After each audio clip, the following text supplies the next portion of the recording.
Gruhalakshmi guarantee scheme ಪರಿಷ್ಕರಣೆ ಮಧ್ಯ ಅಕೌಂಟಿಗೆ ಪ್ರತಿ ತಿಂಗಳು ಹಣ ಬರ್ತಾ ಇತ್ತಲ್ಲ, ಅದು ಪ್ರತಿ ತಿಂಗಳು ಬರ್ತಾ ಇದ್ದಿಲ್ಲ, ನಿರಂತರವಾಗಿ ಬರ್ತಾ ಇತ್ತಲ್ಲ. ಎಷ್ಟು ತಿಂಗಳು ಹಣ ಬಾಕಿ ಉಳಿದಿದೆ? ಕಳೆದ ವರ್ಷ 2 ತಿಂಗಳು ಬಾಕಿ ಹಣ ಉಳಿದಿತ್ತು. ಅದರ ಕತೆ ಏನಾಯಿತು?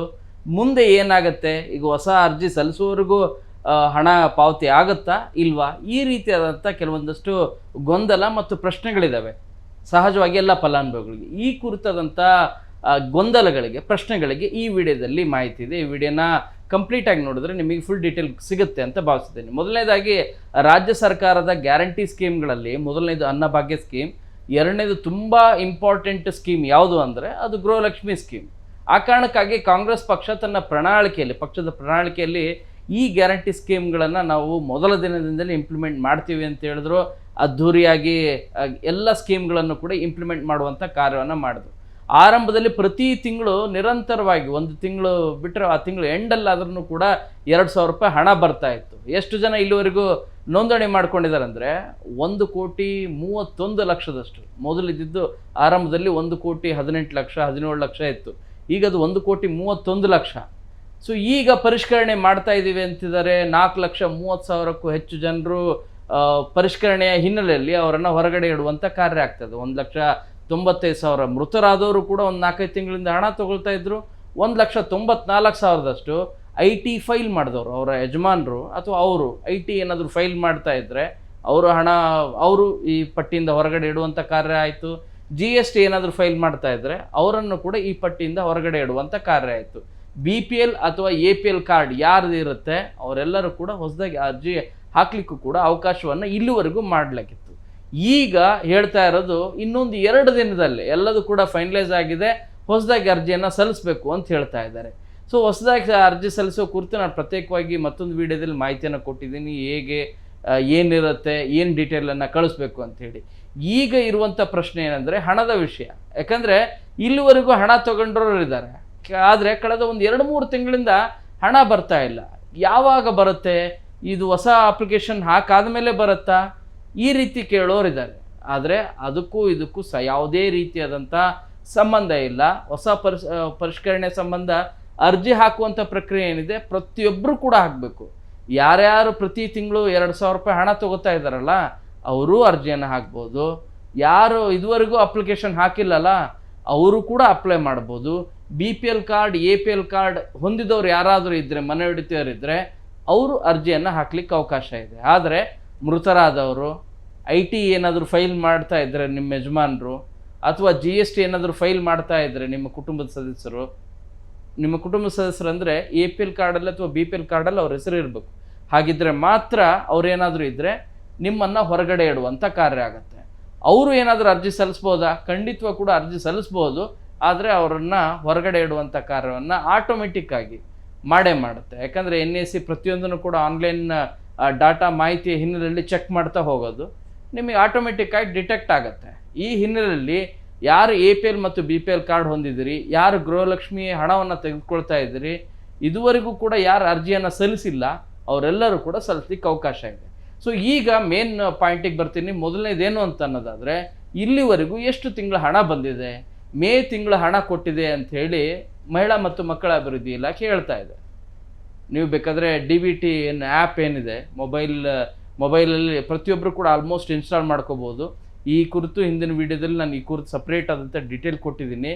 DBT ಅಂಥೇಳಿ ಒಂದು ಆ್ಯಪ್, ಆ ಆ್ಯಪ್ ಇನ್ಸ್ಟಾಲ್ ಮಾಡಿಕೊಂಡ್ರೆ ಯಾರ ನಂಬರ್ ಇರುತ್ತಲ್ಲ ಆ ನಂಬರು ಮತ್ತು OTPಯನ್ನು ನೀವು ಆ್ಯಡ್ ಮಾಡಿಕೊಂಡ್ರೆ ಸೊ ಎಷ್ಟು ತಿಂಗಳು ಹಣ ಬಂದಿದೆ ಎಲ್ಲದು ಕೂಡ ಡೀಟೇಲ್ ಸಿಗುತ್ತೆ.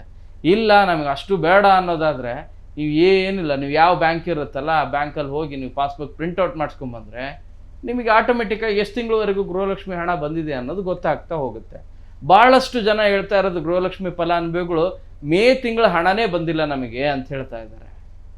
ಬಟ್ ಸರ್ಕಾರ ಹೇಳ್ತಾ ಇರೋದು, ಡಿಪಾರ್ಟ್ಮೆಂಟ್ ಹೇಳ್ತಾ ಇರೋದು ಮೇ ತಿಂಗಳವರೆಗೂ ಹಣ ಕೊಟ್ಟಿದ್ದೀವಿ ಅಂತ ಹೇಳ್ತಾ ಇದೆ. ಬಟ್ ಈ ಕುರಿತು ಕೆಲವೊಂದಷ್ಟು ಗೊಂದಲನೂ ಕೂಡ ಇದೆ. ಬಹಳಷ್ಟು ಫಲಾನುಭವಿಗಳು ಹೇಳ್ತಾ ಇರೋದು ಒಂದು 2-3 ತಿಂಗಳಾಯ್ತು ಬಂದಿಲ್ಲ ಅಂಥೇಳಿ. ಈಗ ಜೂನ್ ತಿಂಗಳು ಇನ್ನೇನು ಎಂಡ್ ಆಗಕ್ಕೆ ಬರ್ತಾ ಇದೆ. ಸೊ ಮೇ ತಿಂಗಳು ಮತ್ತು ಜೂನ್, ಸೊ 2 ತಿಂಗಳ ಹಣ ಬರಬೇಕಾಗಿರೋದು, ಏಪ್ರಿಲ್ ತಿಂಗಳು ಮಾತ್ರ ಹಣ ಬಂದಿದೆ ಅಂಥೇಳಿ. ಸೊ ಈ ರೀತಿಯಾಗಿ 2 ತಿಂಗಳು ಬಂದಿರೋದ್ರ ಬಗ್ಗೆ ಎಲ್ಲರೂ ಕೂಡ ಪ್ರಶ್ನೆಯನ್ನು ಮಾಡ್ತಾ ಇದ್ದಾರೆ. ಸರ್ಕಾರ ಹೇಳ್ತಾ ಇರೋದು ಅಂದರೆ ಡಿಪಾರ್ಟ್ಮೆಂಟ್ ಹೇಳ್ತಾ ಇರೋದು ಈ ಹಣದ ಪ್ರಕ್ರಿಯೆ ಏನಿದೆಯಲ್ಲ ಕೊಡುವಂಥ ಪ್ರಕ್ರಿಯೆ ಇದು ಕಂಟಿನ್ಯೂಸ್ ಆಗಿ ಇರುತ್ತೆ ಅಂಥೇಳಿ. ನಿಮಗೆ ನಿರಂತರವಾಗಿರ್ತಾ ಹೋಗುತ್ತೆ. ನಿಮಗೆ ಅರ್ಜಿ ಹಾಕೋದಕ್ಕೂ ಇದಕ್ಕೂ ಸಂಬಂಧನೇ ಇಲ್ಲ. ಪ್ರೋಸೆಸ್ ನಡೀತಾ ಇದೆ. ಏಪ್ರಿಲ್ ತಿಂಗಳ ಹಣ ನಿಮಗೆಲ್ರಿಗೂ ಕೂಡ ಕೊಟ್ಟಾಗಿದೆ. ಮೇ ತಿಂಗಳು ಕೂಡ ಪ್ರೋಸೆಸ್ ನಡೀತಾ ಇದೆ. ಇನ್ನು ಜೂನ್ ತಿಂಗಳು ಕೂಡ ನೆಕ್ಸ್ಟ್ ನಿಮಗೆ ಈ ಜೂನ್ ತಿಂಗಳು ಎಂಡ್ ಆದ್ರೂ ಕೂಡ ಮೊದಲು ಫಸ್ಟ್ ಬರೋದು ನಿಮಗೆ ಏಪ್ರಿಲ್ ತಿಂಗಳವರೆಗೆ ಹಣ ಕೊಟ್ಟಿದೆ. ಮೇ ತಿಂಗಳ ಹಣವನ್ನು ಸರ್ಕಾರ ಸ್ಯಾಂಕ್ಷನ್ ಮಾಡಿದ ಕೂಡಲೇ ಹಣವನ್ನು DBT ಮೂಲಕ ಹಣವನ್ನು ಕೊಡುವಂಥ ಕಾರ್ಯವನ್ನು ಮಾಡಲಾಗತ್ತೆ. ಇನ್ ದ ಮೀನ್ ಟೈಮ್ ನಿಮಗೆ ಜೂನ್ ತಿಂಗಳು ಕಂಪ್ಲೀಟ್ ಆಗುತ್ತಲ್ಲ, ಈ ಹಣ ಯಾವಾಗ ಬರುತ್ತೆ ಇದನ್ನು ಕೂಡ ಕೇಳ್ತಾ ಇದ್ದೀರಿ. ಈ ಮಧ್ಯದಲ್ಲಿ ಅಪ್ಲಿಕೇಶನ್ ಎಲ್ಲ ಹಾಕೋದಿರುತ್ತೆ, ಸೊ ಸ್ಟಾಪೇ ಮಾಡಿಬಿಡ್ತಾರ? ಇಲ್ಲ, ಸ್ಟಾಪ್ ಮಾಡುವಂಥ ಪ್ರಕ್ರಿಯೆ ಇಲ್ಲೇ ಇಲ್ಲ. ಅದ್ರ ಪಾಡಿಗೆ ಅದು ಪ್ರೋಸೆಸ್ ನಡೀತಾನೇ ಇರುತ್ತೆ. ಹೇಗೆ ಈ ಹಿಂದೆ ಒಂದು 4-5-6 ತಿಂಗಳಿಂದ ನಡೀತಾ ಇತ್ತಲ್ಲ ಪ್ರೋಸೆಸ್, ಡಿಲೇ ಆಗ್ತಾ ಇರ್ಬೋದು, ಆದರೆ ಹಣ ಅಂತೂ ಬರುತ್ತೆ. ಸೊ ಹಾಗಾದರೆ ನಿಮಗೆ ಮೇ ತಿಂಗಳ ಹಣ ಯಾವಾಗ ಬರುತ್ತೆ? ಈ ತಿಂಗಳು ಎಂಡಲ್ಲಂತೂ ಆಗ್ಲಿಕ್ಕೆ ಚಾನ್ಸ್ ಇಲ್ಲ. ಮುಂದಿನ ತಿಂಗಳು ಮೊದಲ ವಾರದಲ್ಲಿ ಬರುವಂಥ ಚಾನ್ಸಸ್ ಇದೆ ಮೇ ತಿಂಗಳ ಹಣ. ಇನ್ನು ನಿಮಗೆ ಜೂನ್ ತಿಂಗಳ ಹಣ ಯಾವಾಗ ಅನ್ನೋದಾದರೆ ಅದು ನೆಕ್ಸ್ಟ್ ಮಂತ್ ಜುಲೈ ಆಗುತ್ತೆ. ಜುಲೈ ಎಂಡ್ ಆರ್ ನಿಮಗೆ ಆಗಸ್ಟ್ ಮೊದಲ ವಾರದಲ್ಲಿ ಬರುವಂಥ ಚಾನ್ಸಸ್ ಇದೆ. ಇನ್ನೂ ಭಾಳ ಪ್ರಮುಖವಾದಂಥ ವಿಚಾರ ಅಂತಂದರೆ, ಕಳೆದ ವರ್ಷ ಮಾರ್ಚ್ ಮತ್ತು ಏಪ್ರಿಲ್ 2 ತಿಂಗಳ ಕಂತಿನ ಹಣ ಬಂದೇ ಇಲ್ಲ. ಇದು ಭಾಳ ದೊಡ್ಡ ಇಶ್ಯೂ ಆಯಿತು. ಬೆಳಗಾವಿಯ ಸದನದಲ್ಲೂ ಕೂಡ ದೊಡ್ಡ ಚರ್ಚೆ ಆಯಿತು. ನಿಮ್ಮ BJP ಶಾಸಕರು ಕೂಡ ಈ ಕುರಿತು ಪ್ರಶ್ನೆಯನ್ನು ಮಾಡಿದ್ರು, 2 ತಿಂಗಳ ಹಣ ಬಂದೇ ಇಲ್ಲಲ್ಲ ಅಂಥೇಳಿ. ಹೌದು, ನಾವು ಕೊಟ್ಟಿದ್ದೀವಿ ಅಂತ ಮೊದಲು ಹೇಳಿದರು ಸಚಿವೆ ಆಗಿದ್ದಂಥ ಲಕ್ಷ್ಮೀ ಹೆಬ್ಬಾಳ್ಕರ್, ಕೊಟ್ಟಿದ್ದೇವೆ ಅಂಥೇಳಿ. ಅದಾದಮೇಲೆ ಸ್ಪಷ್ಟೀಕರಣ ಕೊಟ್ಟರು, ಹೌದು 2 ತಿಂಗಳ ಹಣ ನಾವು ಇನ್ನೂ ಕೊಟ್ಟಿಲ್ಲ, ಕೊಡಬೇಕಾಗಿದೆ, ಕೊಡ್ತೀವಿ, ಎಲ್ಲೂ ಕೂಡ ಹೋಗೋದಿಲ್ಲ ಅನ್ನೋ ಮಾತನ್ನು ಹೇಳಿದರು. ಇದಕ್ಕೆ CM ಈ ಹಿಂದೆ ಇದ್ದ CM ಆಗಿದ್ದಂಥ ಸಿದ್ದರಾಮಯ್ಯ ಅವರ ಅನುಮೋದನೆ ಬೇಕಾಗತ್ತೆ. ಅವರ ಅನುಮೋದನೆ ಕೊಟ್ಟರೆ ಮಾತ್ರ ನಾವು ಹಣವನ್ನು ಕೊಡ್ಲಿಕ್ಕೆ ಬರುತ್ತೆ DBT ಮೂಲಕ ಅಂಥೇಳಿ. ಇದುವರೆಗೂ ನಿಮ್ಮ ಗಮನಕ್ಕಿರಲಿ, ಕಳೆದ ವರ್ಷದ, ಈ ವರ್ಷದಲ್ಲ, ಕಳೆದ ವರ್ಷದ ಮಾರ್ಚ್ ಮತ್ತು ಏಪ್ರಿಲ್ 2 ತಿಂಗಳ ಕಂತಿನ ಹಣ ಇದುವರೆಗೂ ಕೂಡ ಗೃಹಲಕ್ಷ್ಮಿ ಹಣ ಅಂದರೆ ತಲಾ ಒಬ್ಬೊಬ್ಬ ಫಲಾನುಭವಿಗೆ 4,000 ರೂಪಾಯಿ, 2,000 ರೂಪಾಯಿ ರೀತಿ 2 ಕಂತಿನ ಹಣ ಇದುವರೆಗೂ ಕೂಡ ಕೊಟ್ಟಿಲ್ಲ. ಸರ್ಕಾರ ಒಪ್ಕೊಂಡಿದೆ. ಇದನ್ನು DK ಶಿವಕುಮಾರ್ ಅವರು ಹಣ ಸ್ಯಾಂಕ್ಷನ್ ಮಾಡ್ತಾರಾ? ಆರ್ಥಿಕ ಇಲಾಖೆ ಸ್ಯಾಂಕ್ಷನ್ ಮಾಡುತ್ತಾ? ಇದಕ್ಕೆ ಟೆಕ್ನಿಕಲಿ ತುಂಬಾ ಕಷ್ಟ ಇದೆ. ಹಣ ಬರುತ್ತಾ? ಭಾಳ ಜನ ಕೇಳ್ತಾ ಇದ್ದಾರೆ ಫಲಾನುಭವಿಗಳೆಲ್ಲರೂ ಕೂಡ, ಕಳೆದ ವರ್ಷದ ದಿನ ಬರುತ್ತಾ ಈ ವರ್ಷ ಅಂಥೇಳಿ. ತುಂಬಾ ಟಫ್ ಇದೆ. ಯಾಕೆ ಅಂದರೆ ನಿಮಗೆ ಕಳೆದ ವರ್ಷದ ಹಣ ಕೊಡಬೇಕಾಗತ್ತೆ. ಸೊ ಅದನ್ನು ಈ ವರ್ಷದ ಆಯವ್ಯಯದಲ್ಲಿ ಆ್ಯಡ್ ಮಾಡ್ಕೊಂಡು ಕೊಡಬೇಕು. ಸೊ ಆ ರೀತಿ ಚಾನ್ಸಸ್ ಆರ್ಥಿಕ ಇಲಾಖೆ ಮತ್ತು CM ಒಪ್ಪಿದರೆ ಮಾತ್ರ ಹಣ ಸ್ಯಾಂಕ್ಷನ್ ಮಾಡಲಿಕ್ಕೆ ಬರುತ್ತೆ. ಇಲ್ಲದೆ ಹೋದರೆ ಸ್ಯಾಂಕ್ಷನ್ ಮಾಡಲಿಕ್ಕೆ ಆಗೋದಿಲ್ಲ. ನನ್ನ ಪ್ರಕಾರ ಈ 2 ತಿಂಗಳ ಕಂತಿನ ಹಣ ಕೊಡೋದು ಭಾಳನೇ ಕಷ್ಟ. ಬಟ್ ಹಾಗಂತೇಳಿ ಏನು ಕೊಡ್ಲಿಕ್ಕೆ ಬರೋದೇ ಇಲ್ಲ ಅಂತಲ್ಲ, ಇದೆ, ಅವಕಾಶಗಳಿದೆ. ಬಟ್ ಸರ್ಕಾರ ಈ ಕುರಿತು ಮನಸ್ಸನ್ನು ಮಾಡಬೇಕು. CM ಮತ್ತು ಆರ್ಥಿಕ ಇಲಾಖೆ ಒಪ್ಪಿಗೆ ಕೊಟ್ಟರೆ ಮಾತ್ರ ಹಣ ಸ್ಯಾಂಕ್ಷನ್ ಆಗುತ್ತೆ. ಆವಾಗ DBT ಮೂಲಕ ಹಣವನ್ನು ಕೊಡಬಹುದಾಗಿದೆ.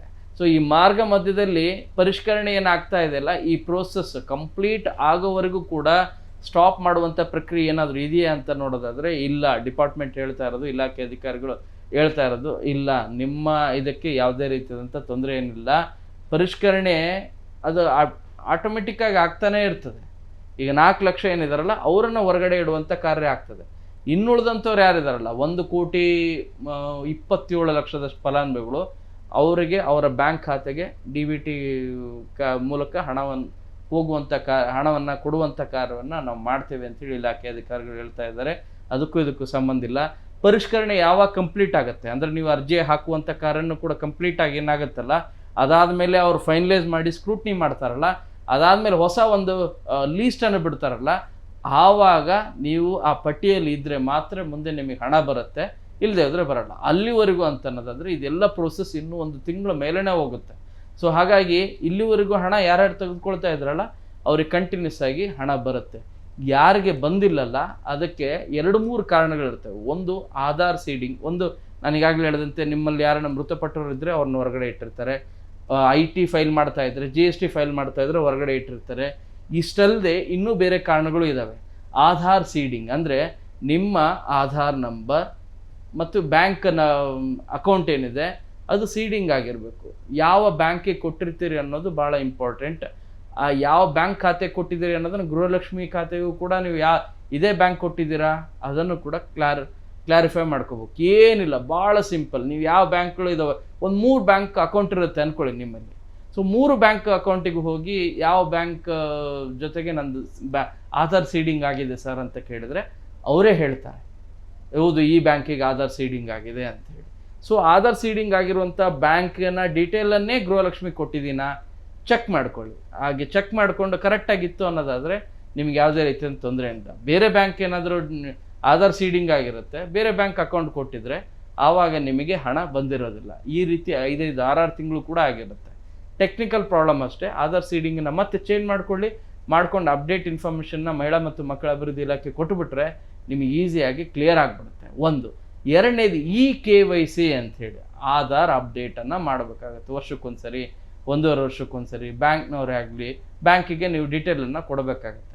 ಆಧಾರು, ಇನ್ನು ಸಂಬಂಧಿಸಿದಂತೆ ವಿಳಾಸ, ಪ್ರಮಾಣ ಪತ್ರ ಏನೇನು ಕೇಳ್ತಾರೋ ಅವನ್ನ ಡಾಕ್ಯುಮೆಂಟ್ಸನ್ನು ಕೊಡಬೇಕು. ಒಂದು ಲೇವಾದೇವಿ ಮಾಡಿಲ್ಲ ಅನ್ನೋ ಕಾರಣಕ್ಕಾಗಿ, ಅಂದರೆ ಬ್ಯಾಂಕ್ ಅವರ ಹಣ ಬಿಡಿಸ್ಕೊಳ್ಳೋದಾಗಲಿ ತೆಗೆದುಕೊಳ್ಳೋದಾಗಲಿ ಏನೂ ಮಾಡಿಲ್ಲ ಅನ್ನೋದಾದರೆ, ಟ್ರಾನ್ಸಾಕ್ಷನ್ ನಿಮಗೆ ಹೆಚ್ಚು ನೀವು ಏನೂ ಯೂಸ್ ಮಾಡಿಲ್ಲ ಅನ್ನೋದಾದರೆ ಆವಾಗ ನೀವು KYCನ ಮಾಡಿಸ್ಬೇಕು. ಈವನ್ ಮಾಡಿಸ್ತಾ ಇದ್ರೂ ಕೂಡ KYC 2 ವರ್ಷಕ್ಕೊಂದ್ಸರಿ ಕೇಳುವಂಥ ಚಾನ್ಸಸ್ ಹೆಚ್ಚಿದೆ. ಆ ಕಾರಣಕ್ಕಾಗಿ KYC ಮತ್ತು bank seeding, Aadhaar bank seeding ಆಗಿದೆಯಾ ಇವೆರಡನ್ನು ಕ್ರಾಸ್ ಚೆಕ್ ಮಾಡ್ಕೊಂಬಿಟ್ರೆ ನಿಮಗೆ ಯಾವುದೇ ರೀತಿಯಂಥ ತೊಂದರೆ ಆಗೋದಿಲ್ಲ. ಸೊ ಇದಿಷ್ಟು ಅಪ್ಡೇಟ್ ಹಣ ವರ್ಗಾವಣೆ ಕುರಿತಾಗಿ. ನಿಮಗೆ ಪರಿಷ್ಕರಣೆ ಸಂದರ್ಭದಲ್ಲೂ ಕೂಡ ನಿಮಗೆ ಹಣ ಬರುತ್ತಾ ಇಲ್ಲ, ಗೃಹಲಕ್ಷ್ಮಿ ಹಣ ಬರುತ್ತಾ ಇಲ್ಲ ಅನ್ನುವಂಥ ಕೇಳೋ ಭಾಳಷ್ಟು ಜನ ಇದ್ದಾರೆ ಫಲಾನುಭವಿಗಳು. ಆ ಫಲಾನುಭವಿಗಳಿಗಾಗಿ ಈ ವಿಡಿಯೋನ ಮಾಡಿದ್ದೀನಿ. ಈ ವಿಡಿಯೋ ನಿಮಗೆ ಉಪಯುಕ್ತವಾದಂಥ ಮಾಹಿತಿ ಇದೆ ಅಂತ ಭಾವಿಸ್ತೀನಿ. ಕ್ಯಾಮ್ರಾ ಪರ್ಸನ್ ಶಿವಪ್ಪ ಜೊತೆ ಶರಣು ಹಂಪಿ, ನ್ಯೂಸ್ 18. ನಿರ್ಭೀತ, ನಿಷ್ಪಕ್ಷಪಾತ, ವಿಶ್ವಾಸಾರ್ಹ ಸುದ್ದಿಗಳಿಗೆ ಮತ್ತೊಂದು ಹೆಸರಾಗಿರುವ ನ್ಯೂಸ್ 18 ಕನ್ನಡ ಈಗ ಆಪ್ನಲ್ಲೂ ಲಭ್ಯವಿದೆ. ದಯವಿಟ್ಟು ಇಲ್ಲಿರುವ QR ಕೋಡ್ ಸ್ಕ್ಯಾನ್ ಮಾಡಿಕೊಂಡು ಆಪ್ ಡೌನ್ಲೋಡ್ ಮಾಡೋದಕ್ಕೆ ಮರಿಬೇಡಿ. ನಿಮ್ಮ ಬೆಂಬಲ ಹೀಗೆ ಸದಾ ನಮ್ಮೊಂದಿಗಿರಲಿ. ಧನ್ಯವಾದ.